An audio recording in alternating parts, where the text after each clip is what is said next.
It's Malik. You're not gonna believe this. They are here.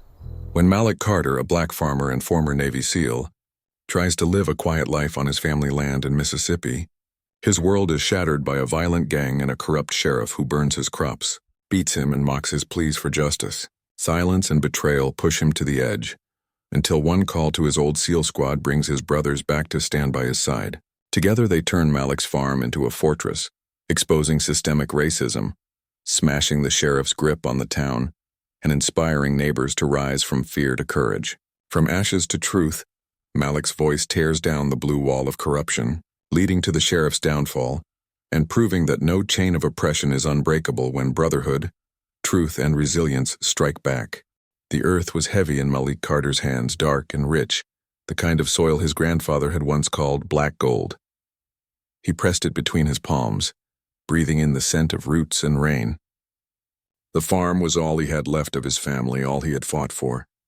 Here in the silence of rural Mississippi, he thought he could bury the noise of war, the screams that still haunted his nights. But silence, Malik knew, had teeth. A rumble broke the calm, tires crunching gravel. Sheriff Wade's cruiser rolled up the dirt path, sunlight glinting off its polished hood. Malik straightened, wiping soil from his hands. The sheriff leaned out the window, his smirk sharp. "Morning, Carter," Wade drawled. "Land's looking prosperous. Don't suppose you're planning to sell?" Malik kept his voice steady. "Not for sale." Wade's eyes narrowed. "Shame. Some folks don't like change around here. Don't like outsiders. You know how it is." "I've been here my whole life," Malik said. "Funny." Wade chuckled, though his tone was ice. "Doesn't feel that way." He tapped the roof of his car, then drove off, dust clouding Malik's rows of corn. Malik stood there, jaw tight. He had heard the threat beneath Wade's words. At the supply store later that day, the air was thick with whispers. Conversations halted when Malik stepped inside. The old man at the counter shifted uncomfortably. "You here for feed again?" he asked, eyes darting toward two men by the window. "Yeah," Malik said. He heard one of the men mutter, "Should have stayed gone." Malik ignored it. He had learned long ago that silence could cut deeper than shouting. But as he carried the bags back to his truck, he caught sight of a woman pulling her child closer, as though his very presence was poison. On the drive home, the sun sank low, painting the fields in firelight. Malik parked, unloading his supplies, and gazed out across the land. He thought of his grandfather's hands, cracked but strong, and his mother's voice telling him that soil remembers. The night birds called as darkness crept in. Malik locked his doors, set his rifle by the window, and sat alone at the kitchen table. The silence pressed in again, heavy, watchful. Something was coming. He could feel it in the soil. The night split open with headlights. Malik woke to the sound of gravel spitting beneath tires. His dog, Ranger, barked and growled, hackles raised. Malik reached for the rifle by his bed but stopped short. He knew the law wouldn't see him as the defender, only the aggressor. Engines cut off. Doors slammed. Voices carried across the field, thick with laughter and liquor. "Come on out, farmer boy," one called. Malik stepped onto the porch, calm as stone.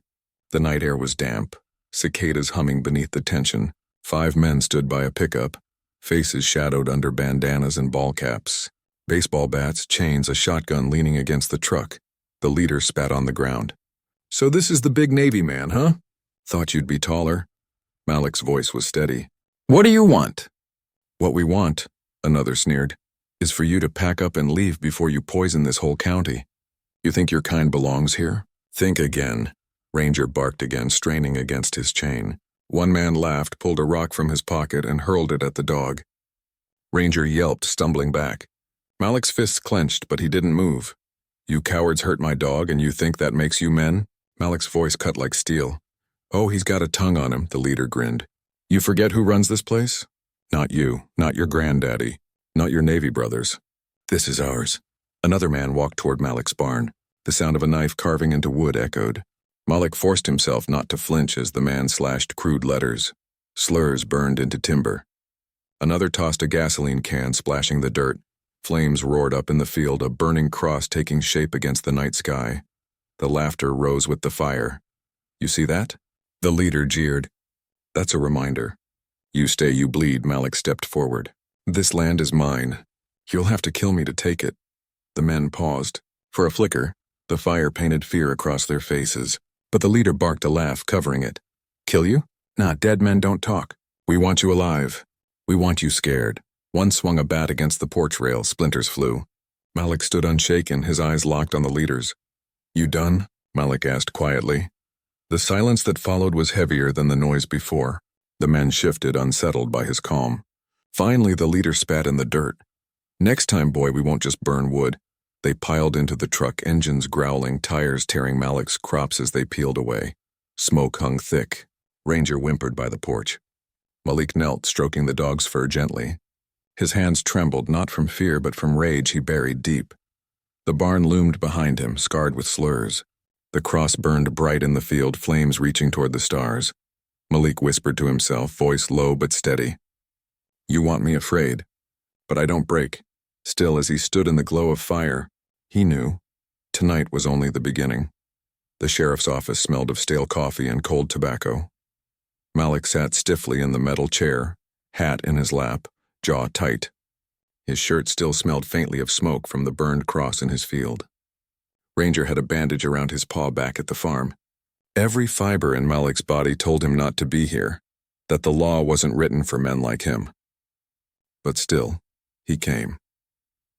Sheriff Wade leaned back in his chair, boots propped on the desk, badge glinting under the fluorescent light. He flipped a pen between his fingers lazily. So, Wade said, voice slow as syrup, you're telling me 5 masked men trespassed on your property, burned some wood, and what? Wrote mean words on your barn? Malik's tone was controlled. They attacked my dog. They threatened my life. They destroyed crops. You call that nothing? Wade smirked. I call it boys being boys. Maybe had too much whiskey. You know how it goes. Malik leaned forward, voice sharp. That wasn't a prank. That was a hate crime. The room went silent for a beat. Then Wade chuckled. Hate crime? You've been watching too much TV, Carter. This is Mississippi. Folks don't use words like that around here. Malik clenched his fists under the table. So you won't investigate? I'll look into it, Wade said. But his tone made clear what that meant. Nothing. But I gotta say, Malik, sometimes trouble finds the people who go looking for it. Malik stared. Are you suggesting I asked for this? Wade leaned forward, his smirk gone, his eyes cold. I'm saying folks don't forget. They don't forget when a man comes back from the Navy all high and mighty, acting like he's better than the rest of us. Acting like his kind suddenly belongs here. Malik's voice dropped, deadly calm. My family has farmed this land longer than yours has been wearing that badge. For the first time, Wade's jaw tightened. But then he laughed again, leaning back. You think this badge cares about your family tree? You think the law's on your side? Let me give you some advice. Sell that land, move on, before somebody really gets hurt. Malik rose slowly from his chair. So that's your justice? My justice, Wade said, standing too, his frame looming, is keeping peace. And peace means knowing when to shut up and leave well enough alone. The door opened behind Malik. 2 townsfolk walked in, a farmer and his wife. They froze at the sight. Malik standing tall, the sheriff glaring. You need something, Frank? Wade asked, his tone suddenly friendly. The farmer shifted uncomfortably, just picking up forms. His eyes slid to Malik, then quickly away. The woman's lips pressed tight as if she wanted to speak but swallowed the words. Wade handed them papers, all smiles, then turned back to Malik, voice low. See, folks trust me. They don't trust you. Best remember that. Malik walked out, the couple stepping aside to let him pass. No one met his eyes. Outside, the sun was blinding, the air heavy. He stopped at the steps, staring at the courthouse square. People bustled about, trucks parked, kids laughing, old men talking. He stood bleeding invisibly, and no one looked his way. Silence was safer for them. Silence was deadly for him. Malik breathed deep, steadying himself. He had worn uniforms. He had carried rifles through deserts. He had buried brothers under flags. And yet here, on his own land, his own country, he was the enemy. He whispered more to himself than anyone. If the law won't protect me, then I'll protect myself. And with that, Malik turned, walking back to his truck. The sheriff watched through the blinds of his office window, the faint smile never leaving his face. The war wasn't coming. It had already begun. The Saturday market bustled with voices. Vendors calling out prices, children tugging at their parents, the air thick with the smell of fried catfish and fresh produce. Malik carried 2 crates of vegetables from his truck, head high despite the stares that followed him. Whispers trailed in his wake. That's him, the one causing trouble. Should have sold his land. Sheriff says he's stirring things. Up, Malik kept walking. Silence was his armor. Then a truck engine growled. Loud, deliberate. People stepped aside as a black pickup rolled into the square. 5 men climbed out, the same gang from his farm. No masks this time. No fear. The leader, a broad man with a crooked grin, spread his arms. Well, if it ain't the soldier boy. The crowd froze. Conversations died. Only the buzz of a fly lingered in the air. Malik set the crate down slowly. His voice was even. Markets for selling food. Not for trash. A ripple of nervous laughter came from the gang. The leader sneered. Look at him. Thinks he's one of us. Thinks he belongs. He stepped close, face inches from Malik's. You don't, you never will. Malik's jaw tightened. Step back. The man grinned wider, then shoved him hard in the chest. Malik staggered but didn't fall. Gasps rose from the crowd. Nobody moved. Come on, Navy boy, another gang member mocked. Where's that tough guy training? Show us how a soldier fights. Malik said nothing. Silence cut deeper than fists. The shove came again. Harder. Malik fell to one knee. Laughter exploded around him. The leader bent down, voice dripping poison. Sell your land, or next time it's not just you. Malik looked up, blood already on his lip. This land isn't for sale. The leader's smile vanished. His fist struck cracking against Malik's jaw. The sound echoed across the square. Then it began. A boot slammed into his ribs. A fist to his gut. Malik curled instinctively, protecting his head, each blow rattling through him. Crates toppled, tomatoes bursting across the dirt like spilled blood. Stay down, one shouted. Should have listened. Another jeered. From the corner of his eye, Malik saw the crowd. Some turned away, pretending to browse peaches. Others whispered, frozen with fear. Not one stepped forward. Stop it, an old woman cried, but her voice was swallowed by silence. Her husband pulled her back, shaking his head. Malik tasted iron, blood running down his chin. He forced himself onto his knees, gasping. His voice was hoarse but steady. You can break my body. You won't break me. The leader's face twisted with rage. He swung again, knocking Malik flat. The gang laughed, standing over him like hunters over prey. Finally, they stepped back. The leader spat on the ground. Last warning, Carter. Next time we don't stop. They climbed back into the truck, revving the engine, spraying dirt across Malik's broken vegetables as they tore away. The crowd exhaled, relief and shame mingling. No one offered a hand. No one met his eyes. Malik lay there for a moment, chest heaving, blood pooling in the dust. Then slowly he pushed himself up. His legs shook, but he stood. He wiped the blood from his mouth, staring at the retreating truck. The whispers returned behind him. Pity, fear, excuses. But Malik heard none of it. That night at home, he sat at his kitchen table, staring at a box in the corner. A box filled with photos, men in camouflage, arms slung around each other, grins wide despite the war. His old Navy SEAL team, his brothers. He picked up one photo, his thumb brushing over the faces. Memories surged. The desert heat, the sting of loss, the bond forged in fire. Malik whispered to the empty room, voice breaking but fierce. I wanted peace, but they won't let me have it. The silence pressed in heavier than ever. And in that silence, Malik knew. The line had been crossed. He would not face this war alone. The house was dark except for the lamp on the kitchen table. Malik sat hunched forward, ice pressed against his swollen jaw.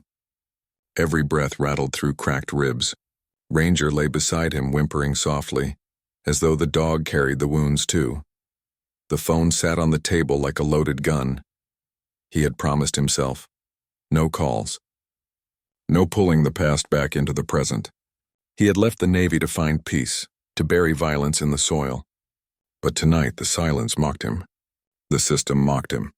His body bore proof of what silence had cost. Malik's hand trembled as he picked up the phone. He scrolled through contacts, stopping on a name he hadn't spoken aloud in years. Jackson Hawk Hawthorne. He pressed call. The line rang once, twice. Then a gravelly voice, rough with sleep but instantly sharp. "Carter?" Malik exhaled, eyes stinging. "Yeah, it's me." There was a beat of silence, then Hawk's tone hardened. "What happened?" Malik swallowed. "I tried to stay quiet. Tried to live clean, but they came for me, Hawk. They burned my fields, hurt my dog, beat me down in front of the whole town." His voice cracked. "And the sheriff?" He laughed in my face. Hawk cursed under his breath. "Son of a bitch." "I didn't want to call," Malik said. "I thought I could take it. Thought I could outlast them. But I can't, not alone." "You're not alone," Hawk cut in. His voice was steel, unshakable. "You never were. You think we bled together in sand and stone just to leave each other behind? Hell no, where you at?" "Mississippi. Farm's still mine, barely." "I'll be there," Hawk said. "And I ain't coming alone." "You remember Torres, Green, and Bishop? They'll want in." Malik's chest tightened. "It's been years. You think they'll come?" "Brother," Hawk said, his voice softening. "You could call them at midnight from the bottom of hell itself, and they'd come. That's what family is." Malik pressed his hand over his eyes, fighting the burn of tears. For the first time in months, he felt something other than isolation. "I don't want blood," Malik said quietly. "I just want to be left in peace." "And you'll get it," Hawk promised. "One way or another. But listen to me, you hold the line until we arrive. You hear? Don't let them take another inch. We're coming." The words sank deep into Malik's chest, steadying his breath. "Copy that," Malik whispered. There was silence on the line. Then Hawk added, voice like a vow, "They picked the wrong man's land to burn." The call ended, but the weight in Malik's chest lifted. He set the phone down, staring at the photo of his squad propped against the wall. For the first time in weeks, Malik allowed himself to believe he wasn't fighting this war alone anymore. The sun was low when the convoy rolled up Malik's dirt road, 3 battered SUVs, dust trailing behind them. Ranger barked, limping toward the porch, tail wagging for the first time in days. Malik stepped out, heart pounding. He hadn't seen them in years, but the moment the doors opened, it was as if no time had passed. Hawk climbed out first, tall, broad-shouldered, with the same hawk-eyed stare that had earned his name. His beard was grayer, but his presence hadn't dimmed. He strode straight to Malik, gripping his hand tight, then pulling him into a rough embrace. "Damn, brother," Hawk said, pulling back to study Malik's bruises. "They worked you over good." Malik tried to smile. Didn't give him the satisfaction of begging. "That's the Carter I know," Hawk said, eyes blazing. Behind him came Torres, stocky, tattooed, his grin as wide as ever. He dropped his duffel with a thud. "You call, we haul, hermano. Look at you, still ugly as sin." Malik let out the first real laugh in weeks. "Takes one to know one." Green emerged next, tall and lean, sunglasses hiding tired eyes. He spoke less, but his handshake was firm, his nod full of meaning. And last came Bishop, older, slower, but still built like a tank. He clapped Malik on the shoulder so hard it nearly knocked him off balance. "You held the line, son. Now we hold it with you." Malik's throat tightened. "Didn't think you'd all come." "Please," Torres scoffed. "You think we'd let Mississippi rednecks bully our brother?" "Hell no." They gathered around the porch, duffels slung at their feet, the quiet of the land settling around them. For a moment it was just laughter, old stories, and the easy rhythm of men who had shared foxholes and funerals. But soon, the laughter faded, replaced by purpose. Inside Malik's kitchen, the men sat around the table, maps and notepads spread out. Hawk leaned over, voice low but sharp. "Tell us everything. Names, faces, habits. We'll know them better than they know themselves." Malik described the gang, the leader with the crooked grin, the men who had carved slurs into his barn, the truck they drove. He recounted every word, every threat. His voice shook at times, but the others listened without interruption, their faces hardening with each detail. Torres slammed his fist against the table. "Cowards, hiding behind masks and fire. Let's show 'em what real men look like." Bishop leaned back, arms crossed. "We hit 'em head on, they'll cry victim. Sheriff will spin it against Malik, we gotta be smarter." "Agreed," Hawk said. "We don't just fight them. We expose them." He looked at Malik. "But you're the center. This is your land. Your fight. We just back your play," Malik swallowed. "I never wanted war. I wanted to plant, to grow, to live in peace." "And you will," Green said quietly, finally speaking. His voice was calm, steady. But peace sometimes needs a shield. Sometimes a sword. The room fell silent. Malik looked around the table. These men had bled beside him, carried him through fire. Their eyes told him the truth. He was not alone anymore. Hawk broke the silence. "We're wolves, brother." "And wolves don't let one of their own stand against the pack alone." Malik closed his eyes briefly, then nodded. "Then let's finish this." The men leaned forward, voices dropping to whispers as they began planning. Timelines, patterns, where the gang drank, where they slept, how they moved. Malik watched as the SEALs slipped back into their rhythm, efficient, precise, lethal in their calm. For the first time, the fear that had lived in Malik's chest began to loosen. He wasn't just a farmer anymore. He was part of the pack again.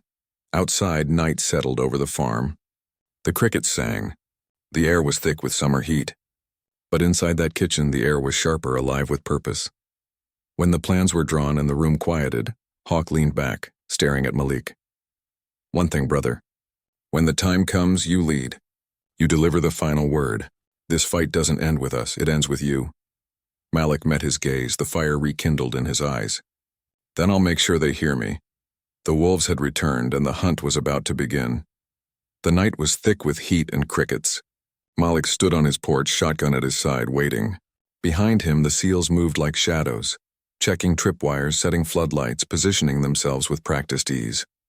Ranger growled low. Headlights flared at the edge of the field.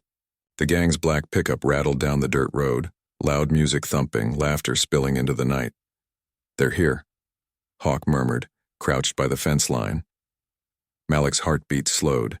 His body remembered this rhythm, the stillness before combat. The truck skidded to a stop. 5 men spilled out, swaggering, drunk on arrogance. The leader cupped his hands to his mouth. "Carter, come on out, boy. Time to finish what we started." Malik stepped into the glow of the porch light. "You made a mistake coming back." Laughter burst from the men. One waved a bat. "You gonna stop us?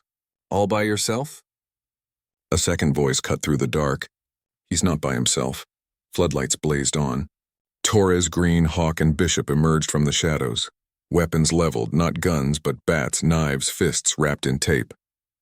Predators in plain sight. The gang froze. Their laughter faltered. "The hell is this?" The leader spat. "You called your army buddies?" Hawk smirked. "SEALs, actually. You ever fight wolves before?" The men shifted uneasily. One muttered, "This ain't fair." Bishop's deep laugh rumbled. "Neither is ganging up on one man at a farmer's market." Tension snapped. The leader roared, charging forward with his bat raised. He swung at Malik, only for Hawk to intercept, twisting the weapon free with surgical precision and tossing the man sprawling into the dirt. Chaos erupted. Torres darted forward, fists flying in brutal combinations. "Así se hace," he shouted, each blow knocking a man backward. Gasping, Green moved silently. Efficient, one strike to the knee, another to the ribs, dropping his opponent in seconds. Bishop plowed through 2 at once, his sheer mass a wrecking ball. "Get up!" he growled, hauling one by the shirt, then slamming him down again. The gang's bravado shattered. Shouts turned to curses, curses to cries. Malik faced the leader again, who scrambled to his feet, fury masking fear. "You think this changes anything?" "Sheriff's got our backs." Malik stepped closer, eyes blazing. "Sheriff can't save you from the truth." The leader swung wildly. Malik caught the bat midair, ripped it from his grip, and snapped it across his knee. The crack echoed like a gunshot. Gasps erupted from the gang, from the SEALs, even from the night itself. Malik pressed forward, voice low, every word a hammer. "You came to my land, burned my crops, hurt my dog, tried to break me." The leader stumbled back, tripping over the dirt. Malik stood over him, chest heaving. "You want me gone? Then look at me. I'm still here. I'm not leaving." The man's bravado crumbled. "You can't." "I can," Malik cut in. "And I will. This land remembers my family. It will remember you as the cowards who tried and failed." The leader's eyes darted toward his men, half groaning in the dirt, the rest backing away. Their fight was gone. Hawk stepped up beside Malik, glaring down at the man. "Lesson's over. Get off this farm." One by one, the gang dragged themselves back to the truck, beaten and humiliated. The leader was the last to climb in, blood on his lip, eyes burning with hatred, but also fear. Malik stood tall as the truck roared away, taillights vanishing into the dark. The silence that followed was deafening, broken only by the sound of Ranger barking triumphantly. The SEALs gathered around Malik. Torres clapped him on the back. Carajo, hermano. You still got it, Green nodded. More than got it. You led. Bishop crossed his arms. That man'll think twice before touching your land again. But Hawk's gaze lingered on Malik, sharp and steady. This isn't over. Men like that don't stop until they're exposed. Tonight we beat them. Tomorrow we end them. Malik looked out across his fields, the soil dark, the air heavy, but his spirit unbroken. No more silence, he said. No more hiding. If they want a war, then they'll get the truth instead. The wolves stood with him, the night thick with victory and the promise of reckoning. The farm was no longer a battlefield. It was a fortress. The morning after smelled of smoke and soil. Malik walked his fields, boots crunching on the charred remains of what had once been rows of green. Ash drifted in the air like snow. He bent down, running a hand through the blackened earth. This is what they wanted, he murmured, a reminder that nothing grows here unless they allow it. Hawk joined him, scanning the ruined field. Then we remind them you don't need their permission. Behind them, Torres, Green, and Bishop sat at the kitchen table, laptops open, phones buzzing. They weren't soldiers now. They were tacticians running a different kind of mission, Torres typed furiously. Local papers been ducking every story about these attacks. But I've got friends at The Guardian and Stars and Stripes. If we drop photos, names, and dates, the world's gonna see. Green added quietly. The sheriff's rap sheet is long. Reports that never got filed. Arrests that never made it to court. He's got his fingerprints all over protecting those men. Bishop snorted. Corruption dressed up in a badge. Malik clenched his fists. People here, they see it, but they're too scared to speak. Sheriff controls the courts, the jobs, the police. He owns their silence. Hawk looked him dead in the eye. Then you speak louder. Malik hesitated. You think anyone will listen to me? A black farmer in Mississippi up against the sheriff? Torres leaned back, smirking. Not just a farmer. A Navy SEAL. Decorated, respected. You put your voice out there, the world will listen, and will back every word with evidence. Silence stretched. Malik glanced at the photo of his parents on the wall. His father's weathered hands, his mother's tired smile. They had fought to hold this land. He realized now it wasn't enough just to survive. He had to fight back with truth. He sat at the table, voice steady.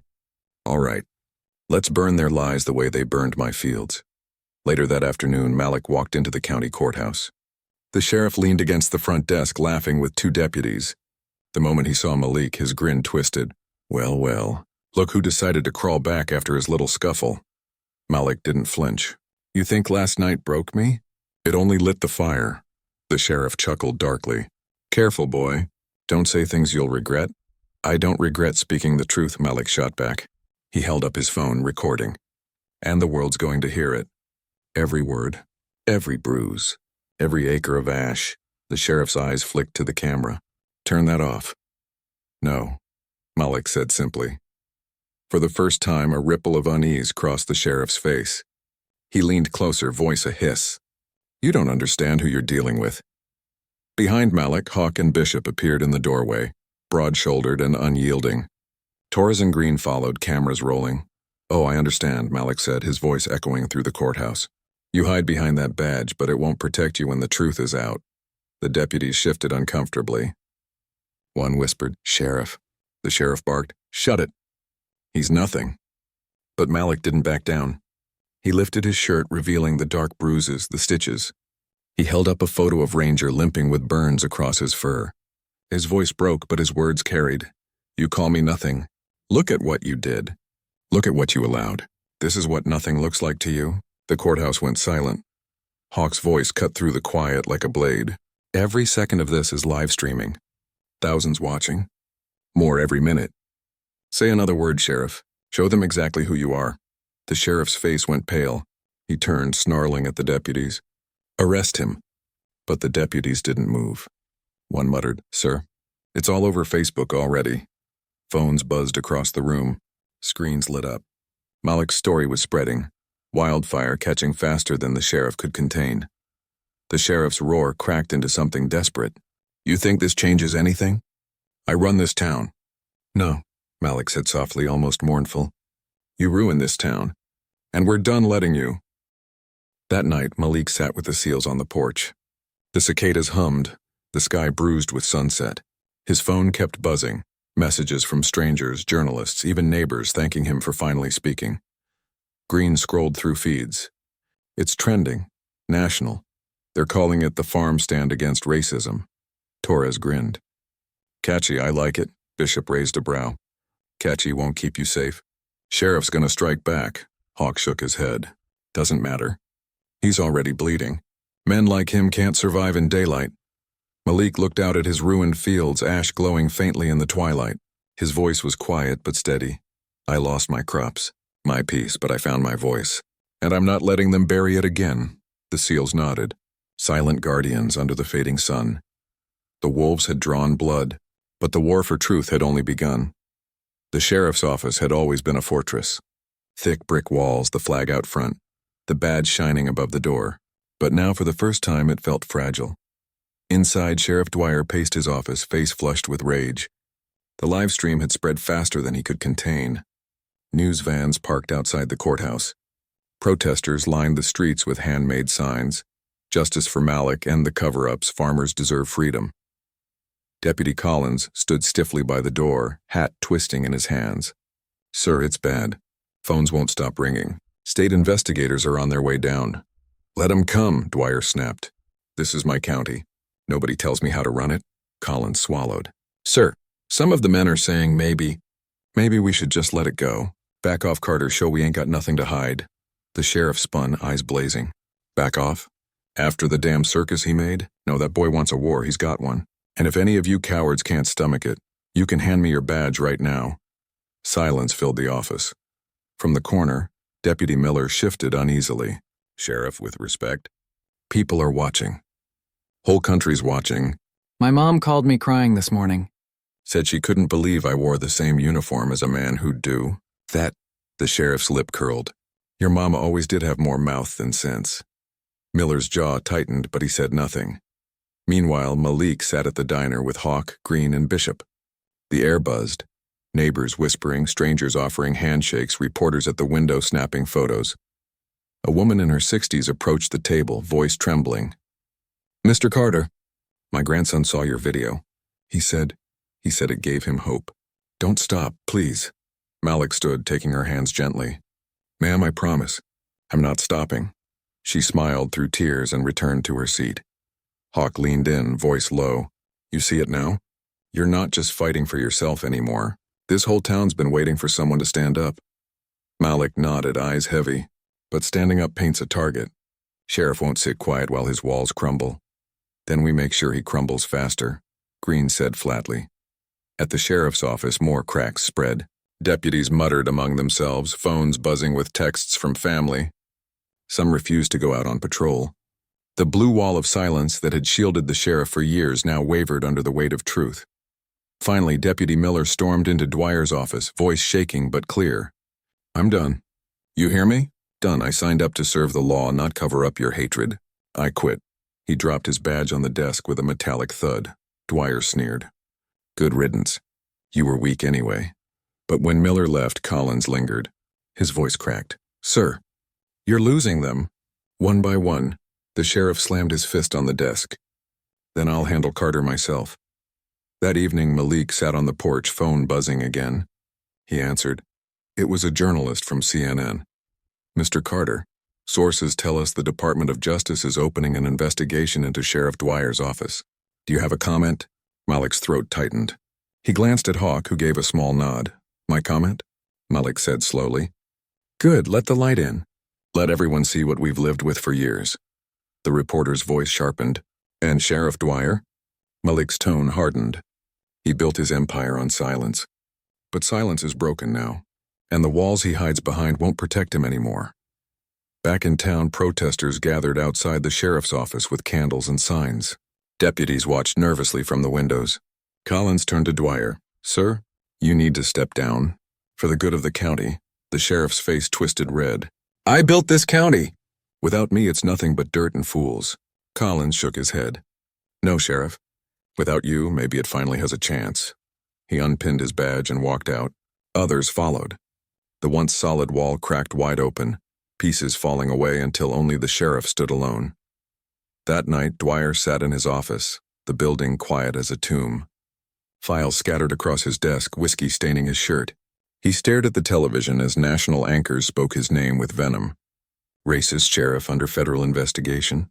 His face, once untouchable, now plastered across every screen. His phone buzzed, an unknown number. He answered. A voice low and steady. "You picked the wrong man's farm." The line went dead. Dwyer slammed the phone down, but the words echoed in his skull heavier than any fist. The blue wall was gone. The empire he had ruled with fear and silence was collapsing, brick by brick, and Malik's truth was the hammer. The courthouse was packed. Reporters filled the aisles, cameras perched on tripods, the buzz of whispers thick as summer heat. For the first time in decades, Sheriff Dwyer wasn't in command. He sat at the defendant's table, sweat glistening, jaw clenched. Across the room, Malik adjusted his tie. His ribs still ached, scars tugged at his skin, but he stood tall. The SEALs flanked him quietly like shadows, witnesses to the war behind the war. The judge entered. "Court is in session." The prosecutor rose, her voice sharp. "Your Honor, the charges are extensive: corruption, civil rights violations, obstruction of justice." Sheriff Dwyer not only protected violent criminals, but actively facilitated their attacks on a private citizen. "Mr. Malik Carter." All eyes turned to Malik. He didn't flinch. The defense attorney sneered. "Mr. Carter, you expect us to believe one man, yourself, stood against the entire sheriff's office and just happened to have a Navy squad show up?" Murmurs rippled through the gallery. Malik leaned forward, voice calm. "I don't expect you to believe anything. I expect you to see." Hawk tapped the laptop, and on the courtroom screen, footage played. The live stream from that night in the courthouse lobby. Malik's bruises. Ranger limping. The sheriff snarling, "He's nothing." Gasps filled the room. Reporters scribbled furiously. Malik's voice cut steady through the silence. "This isn't just about me. It's about every person in this county who stayed silent because they knew the sheriff's badge was a weapon, not a shield. I broke that silence, and I won't ever let it chain us again." The judge raised a brow. "Mr. Carter, are you finished?" Malik nodded once. "Yes, Your Honor, but he isn't." He pointed to Dwyer. "Every man who's ever abused power believes the same lie, that fear will last forever. But fear burns out. Truth doesn't." The gallery erupted in applause until the gavel slammed order back into the room. Outside, the courthouse steps overflowed. Protesters, neighbors, farmers, even families of deputies stood with signs. "We believe Malik, justice not fear." Chains break today. Reporters swarmed as Malik exited. "Mr. Carter, how does it feel to see Sheriff Dwyer face justice?" Malik paused at the top of the stairs. The sunset painted his face in gold and crimson. "It feels unfinished. Crops still burn. Dogs still limp. Families still remember every bruise. But today proves silence can be broken, and when it breaks, no chain holds." The crowd roared. Behind him, Hawk murmured, "You just gave them their freedom speech." Malik exhaled, eyes on the sky. Not freedom, just the start of it. Weeks later, Malik stood in his fields. The ash had been plowed under, and tiny green shoots sprouted defiantly toward the sun. The land was healing. So was he. Torres jogged up, holding 2 beers. "For the soil. And for us?" Malik chuckled, clinking the bottle. "Gracias, hermano." Bishop leaned against the fence, arms crossed. "World's still watching you. Careful, they might want you running for office next." Malik shook his head with a soft smile. "I'm no politician. Just a man with dirt on his hands." Green, quiet as always, spoke finally. "That's what makes you dangerous to them. You don't want power. You just want justice." Malik gazed at the horizon where the sun dipped low and the cicadas hummed. His voice was steady, the words carrying weight beyond the fields. "They tried to bury me, but they forgot I was seed."